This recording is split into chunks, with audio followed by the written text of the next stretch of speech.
So hello, what's up mga ka-lifestyle, magandang araw sa ating lahat. Welcome back again sa ating channel, Marky Lifestyle. So for today's video, let's talk about online living application. Pero bagong lahat mga ka-lifestyle, once again, if bago ka pa lang sa aking channel, napadaan ka lang, nagustuhan mo yung mga videos natin, please do like, share, subscribe, and then pakihit na rin yung notification bell. Once again, ma-notify po kayo sa susunod na mga interesting video na i-upload po natin, especially about online living application mga ka-lifestyle.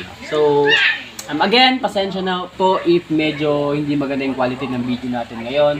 Kasi gaya nga nasabi ko dati, medyo hindi maganda yung camera ang ginagamit natin or yung cellphone na ginagamit natin. Pero it doesn't mean mga ka-lifestyle, titigil na tayo no, sa pag-research ng latest updates, latest scoop about online living application. In fact mga ka-lifestyle, marami tayong mga nasagap or nabalita ang mga chismis about online living application, pero hindi muna yung i-share ko sa inyo. I-share ko sa inyo itong isang online living application talaga na akala ko talaga ito na talaga yung imimitin ko. Gusto ko maging maganda yung credit score ko dito sa online to, pero sad to say, I'm super disappointed kasi nga yung pangatlong relon ko hindi ko medyo nagustuhan. So alam ko interesado ka, gusto mong malaman mga ka-lifestyle kasi baka meron ka nito. Stay tuned, tapusin mo itong video hanggang dulo kasi alam ko makaka-relate ka mga ka-lifestyle no? Kasi madalas nang ginagawa to ng mga online living application company no? Kumbaga hindi na sila medyo nagtitiwala no, sa mga borrowers nila. So yun, yung tinutukoy kong yung online living application na tinutukoy kong mga ka-lifestyle is itong si Casialo no? So again, pangatlong relon ko dito mga ka-lifestyle, I'm super disappointed ano? Yun nga lang mga ka-lifestyle, yung term nito is matagal din, 45 days no. Pero yun nga lang, akala ko talaga tataas no. Eh wala na tayong choice eh. Yung pagbayad natin dun lumabas yung credit limit na pwede nating ibaro no? So na-shock lang talaga ako. Akala ko lalaki, imbis na lumaki lumiit.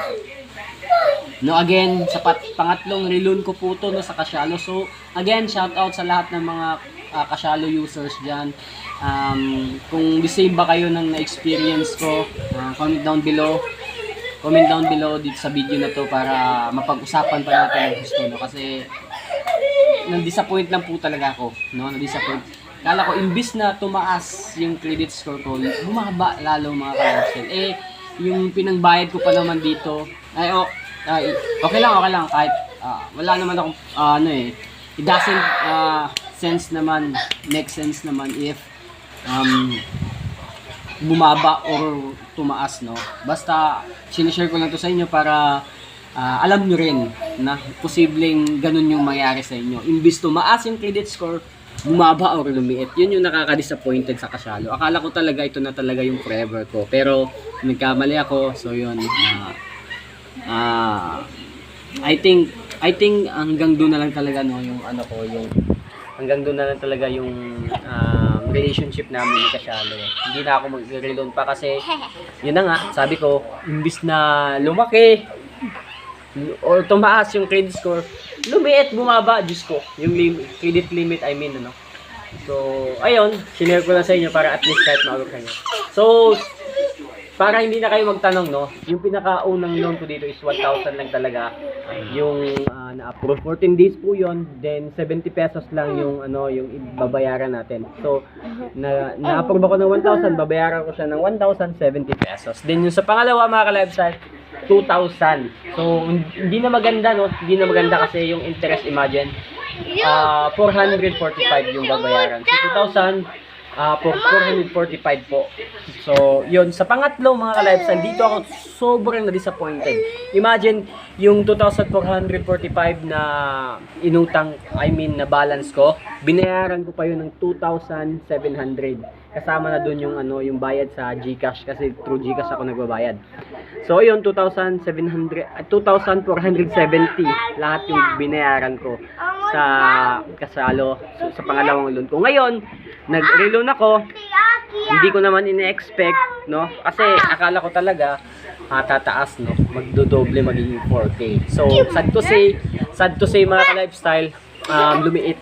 Bumaba po siya, naging kumbaga back to zero na naman. 1,000 po yung na-approve. Ay, okay naman po. yung 1,000 buo naman pong binigay. Kaso yung babayaran po natin sa 1,000 is 267. So imagine mga ka-lifestyle, no? Grabe, sobrang bardagulan na talaga yung ginagawa ng kasyalo ngayon. Ewan ko kung ano yung nangyayari. I know, hindi na ako yung nakaka-experience na ganito, no? Pero, again, it doesn't, I don't care. It doesn't sense if lumaki o lumiit yung credit limit ko, no? Sinishare ko lang to sa inyo para for awareness na din. Kasi yung iba, alam ko, gustong mag-loan sa kasyalo, and then mag-reloan, baka ma-shock na lang kayo, no? Kasi yung iba talaga, yung ipang re-reloan nila, iuutang pa nila sa iba, no? So that's why, think before you click mga ka-lifestyle. Pag-isipan nyo ng mabuti kasi balasubas din tong kasyalo. Akala ko talaga dati okay to. So yun lang mga ka-lifestyle, share ko lang sa inyo kasi medyo na-disappoint lang ako. Gusto ko lang talagang ipalabas, no? Ipalabas to para aware na rin kayo. By the way mga ka-lifestyle, no? Yung pangatlong reloan ko dito is 45 days kung babayaran. So imagine, sobrang tagal. Yun nga lang, sobrang laki naman nung interest, no? So again, it's up to you mga ka-lifestyle. Nasa sa inyo yan if maglulun kayo or hindi. Ako, sinishare ko lang sa inyo yung mga background ng mga already nung application. So yun lang mga ka-lifestyle, peace.